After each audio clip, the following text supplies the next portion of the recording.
Benoît Grenier est historien, professeur au département d'histoire de l'Université de Sherbrooke. Ses travaux portent sur l'histoire du Québec pré-industriel, plus particulièrement sur le monde seigneurial dans sa longue durée. Il a publié une brève histoire du régime seigneurial chez Boréal en 2012, co-dirigé un ouvrage intitulé Nouveau regard en histoire seigneuriale. Et il est aussi l'auteur de Marie-Catherine Peuvret, veuve et seigneuresse en Nouvelle-France. Il termine actuellement la seconde phase d'une recherche sur les persistances du monde seigneurial au Québec après 1854. Donc, je te passe le micro. Oui, merci beaucoup, Patrick. Merci. J'ai presque envie de vous souhaiter la bienvenue à Sherbrooke, ne serait-ce que virtuellement. Depuis la conquête britannique du Canada, le statut de la minorité ethnique anglo-protestante du Québec a été pour le moins paradoxal. Malgré une importance démographique en certaines régions, dont les cantons de l'Est, mais aussi en contexte urbain, en particulier au 19e siècle, les locuteurs de langue anglaise sont demeurés minoritaires dans le territoire de l'actuelle province de Québec. Par ailleurs, différentes composantes de cette minorité se sont avérées dominantes sur la scène économique, politique et culturelle. Si l'historiographie a longtemps oscillé entre la thèse de l'infériorité socio-économique des Canadiens français et celle de l'apport positif britannique par la conquête, la question ne fait plus tellement couler d'encre de nos jours. Pourtant, les relations entre francophones et anglophones au Québec restent sujets à diverses analyses historiennes, notamment, en ce qui me concerne, dans le contexte de la propriété seigneuriale. La présente communication prend appui sur de nombreux travaux en histoire sociale et économique qui ont étudié la composition, mais aussi l'évolution du groupe des seigneurs depuis le changement de régime jusqu'à l'abolition de cette institution en 1854.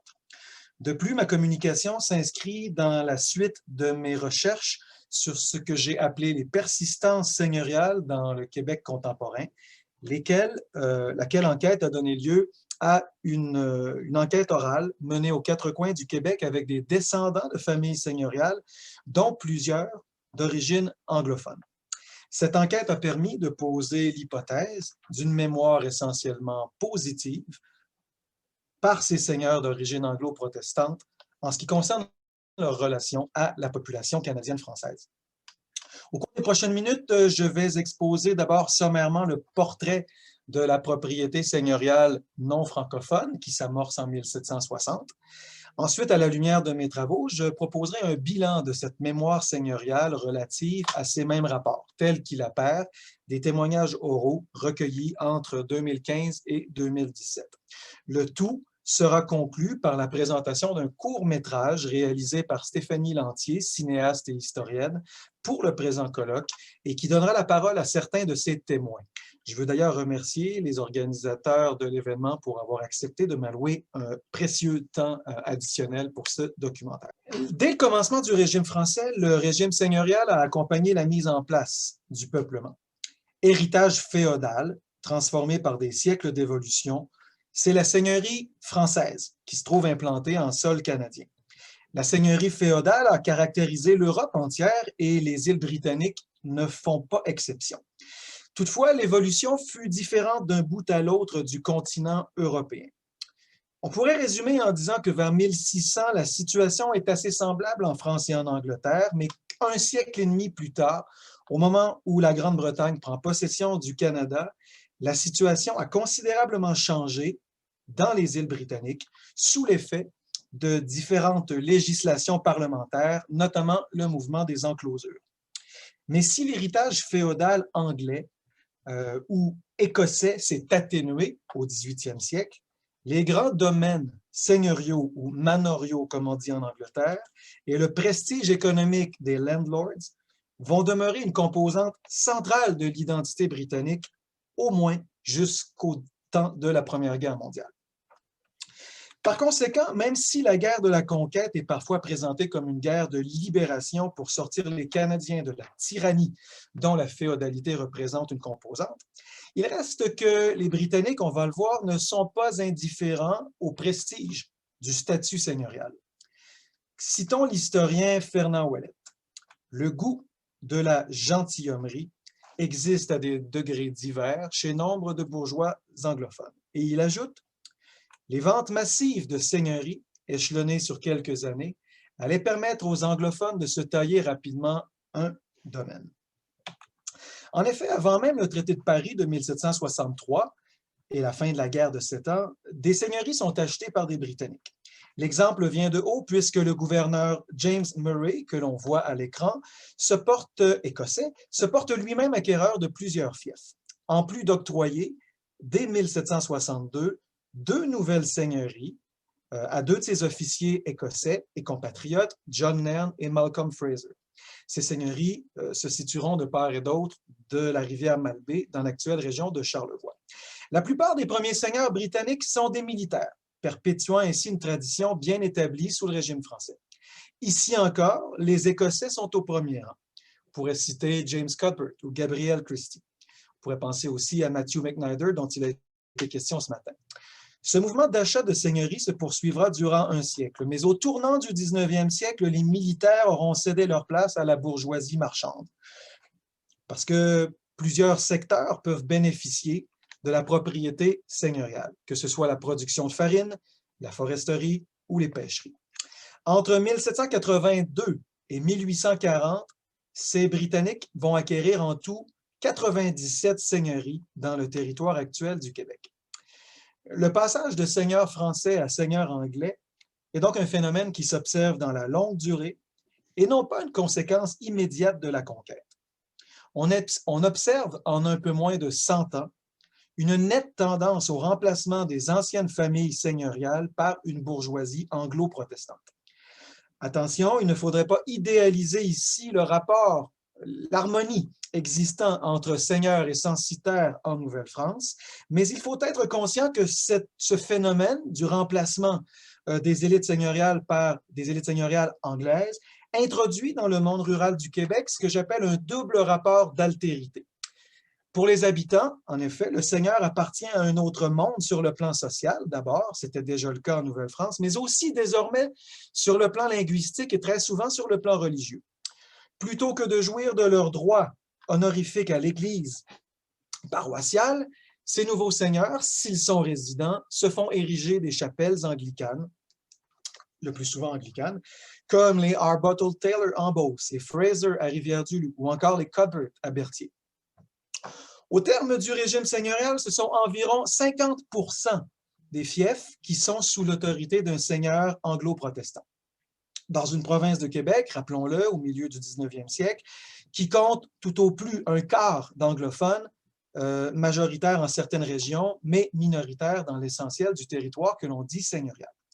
Ces individus et leurs familles vont demeurer d'importantes figures d'autorité au sein des localités où se trouvent leurs fiefs. D'autant plus, et c'est important de le rappeler, que l'abolition qui survient en 1854 ne sonne pas le glas du mode de vie seigneurial. Parce qu'en effet, la loi de 1854, et je vais passer très rapidement, crée des rentes seigneuriales qui seront payées jusqu'aux années 1940 directement aux seigneurs, en plus de laisser aux seigneurs la pleine propriété de toutes les terres non concédées. Ce sont parfois des territoires immenses, notamment en Gaspésie. Alors, ça, c'est le tribunal qui statue au moment de l'abolition. Les historiens ont montré le durcissement du régime seigneurial après la conquête, lequel deviendrait plus contraignant pour les censitaires et leur progéniture à la recherche de nouvelles terres. Les pétitions, commissions d'enquête et autres doléances ont montré le mécontentement populaire à l'endroit des seigneurs, et en particulier des seigneurs britanniques, notamment dans le district de Montréal au 19e siècle. L'historien Alan Greer en fait même l'un des principaux facteurs qui expliquent l'adhésion des milieux ruraux au nord et à l'ouest de Montréal au mouvement patriote. Bon, je vous passe la citation, mais on a ici l'extrait d'Alan Greer. D'ailleurs, le cas de la seigneurie de Beauharnois, possédée par Edward Ellis, un seigneur absent, intransigeant, qui fait administrer ses terres par un gestionnaire honni et refusant pendant des années de concéder de nouvelles terres, est exemplaire de cette représentation d'un seigneur anglais tyrannique. D'ailleurs, la prise du manoir de Beauharnois, représentée sur l'aquarelle à droite par les patriotes de 1838, constituerait l'ultime illustration de ce mécontentement populaire. Or, Les témoignages recueillis dans le cadre de ma recherche révèlent sur le plan mémoriel une toute autre dynamique sociale, d'ailleurs autant chez les descendants de seigneurs francophones qu'anglophones. De 2015 à 2018, mon équipe et moi avons rencontré 34 témoins aux quatre coins de la province de Québec, témoins qui avaient répondu à une invitation à partager leurs souvenirs associés aux dernières traces du régime seigneurial québécois. L'objectif initial était de recueillir la mémoire des descendants de familles seigneuriales, autant francophones qu'anglophones, pour comprendre la manière dont ce bagage singulier leur avait été transmis et surtout ce qu'il représentait pour eux au 21e siècle. Sur ces 34 individus, la moitié, 17, étaient associés à des familles d'ascendance anglo-protestante ou mixte. Les entrevues se sont déroulées, sauf exception, dans des lieux associés à leur héritage seigneurial, de manière à stimuler favorablement la mémoire. Les entrevues ont d'ailleurs été filmées en format HD grâce à la collaboration de la documentariste Stéphanie Lantier. Bien entendu, plusieurs biais sur le plan méthodologique doivent être pris en compte, à commencer par le temps écoulé depuis la fin de l'époque seigneuriale proprement dite. Aussi, le désir, conscient ou inconscient, de fournir une représentation favorable de leur famille et du rôle de celle-ci dans leur communauté. Et enfin, j'ajouterais l'âge, souvent très élevé, des participants eux-mêmes. En découle donc, on le verra, une représentation qui frôle l'idéalisation, proche d'ailleurs d'une vision traditionnelle, longtemps entretenue par une histoire nationale, inspirée notamment des œuvres de Philippe Aubert de Gaspé, et perpétuée jusqu'à des historiens plus près de nous, comme Marcel Trudel. Parce que le régime seigneurial, dans l'historiographie, est essentiellement associé à la Nouvelle-France et à la période fondatrice. C'est un mythe fondateur de la nation canadienne-française ou québécoise. Cela laisse d'ailleurs à penser que la lecture des rapports sociaux tels qu'elle s'offre à moi par la mémoire de ses descendants a dû intégrer en partie, à tout le moins, cette représentation idéalisée, harmonieuse, et la faire sienne dans leur discours et leur histoire familiale. Il est possible de dresser certains constats présents chez tous les témoins d'ascendance anglaise ou mixte. En premier lieu, leur impression d'une contribution positive au développement de la collectivité locale. Cette participation à la vie de la localité s'inscrirait, selon les participants, dans la logique de l'entraide et du devoir associé au rôle du seigneur. En quelque sorte, la fonction seigneuriale viendrait avec des obligations, comme on le lit dans les manuels scolaires, et une nécessité de rendre à la communauté tant avant qu'après l'abolition du régime. D'ailleurs, plusieurs témoins ont souligné la disponibilité de leur famille à contribuer au bien commun, que ce soit par l'octroi de terre, le report de dettes ou encore en jouant un rôle dans l'administration locale, parfois en devenant maire dans les municipalités qui seront érigées dans les anciennes seigneuries. Cet ascendant se manifeste aussi de manière moins formelle, mais tout aussi symbolique, par le maintien, après l'abolition, de privilèges honorifiques, dont le fameux banc seigneurial, de Seigneurial Pew, comme on le voit ici sur la photo dans l'église de Vaudreuil. Douglas Cann, né en 1950, se souvient très bien de sa mère, je le cite, « grande dame qui faisait les visites aux paysans », affirme-t-il en souriant, en parlant de la tournée que faisait sa mère lorsqu'elle arrivait au Bic. Alors là, je réfère à ces estivants dont parlait mon prédécesseur ce matin. Donc, sa mère arrivait au Bic l'été et faisait la visite de la paroisse et il nous dit, elle entrait sans frapper chez les paysans pour signifier qu'elle était arrivée. Il dit, moi, j'étais tout petit et j'étais estomaqué et gêné, je voulais me cacher sous sa robe. Si les seigneurs anglicans n'occupent pas tous leur banc à l'Église catholique, plusieurs le conservent et l'utilisent dans les grandes occasions, par exemple à Noël, signifiant leur présence, même par un banc vide. Une autre constante qui a pu être observée dans les témoignages réside dans l'importance et la généralisation du bilinguisme. Et là, je reviens aussi sur cette idée d'une culture du bilinguisme ou d'une identité bilingue dont on a parlé ce matin. Peut-être qu'on pourra en discuter. Bon, on le sait, l'aristocratie canadienne, tout de suite après la conquête, s'est rapidement unie par mariage avec les Britanniques. D'ailleurs, les patronymes de certaines de ces familles en viendront à témoigner de ces alliances interculturelles.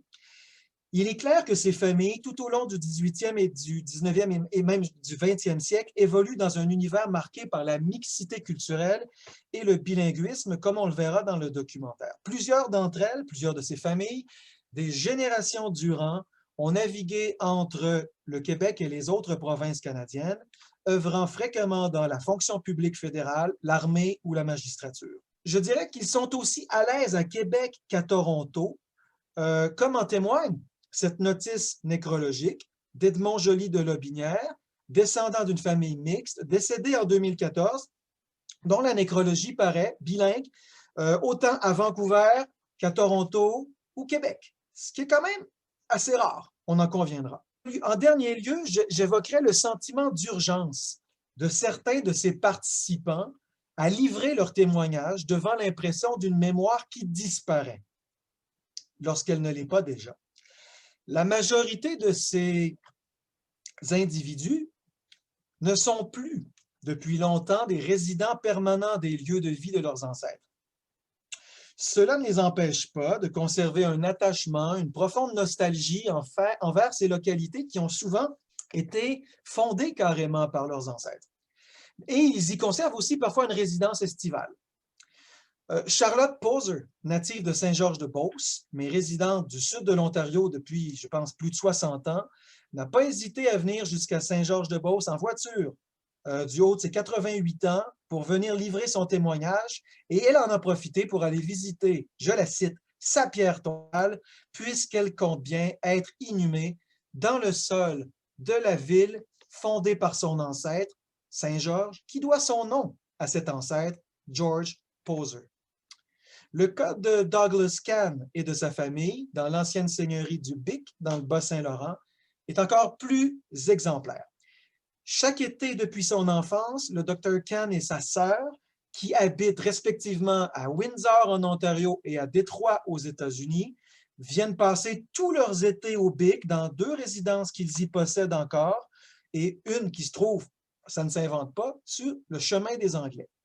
Donc, ils reviennent à chaque été dans la seigneurie acquise au 19e siècle par leur ancêtre, le notaire Archibald Campbell, originaire de la ville de Québec.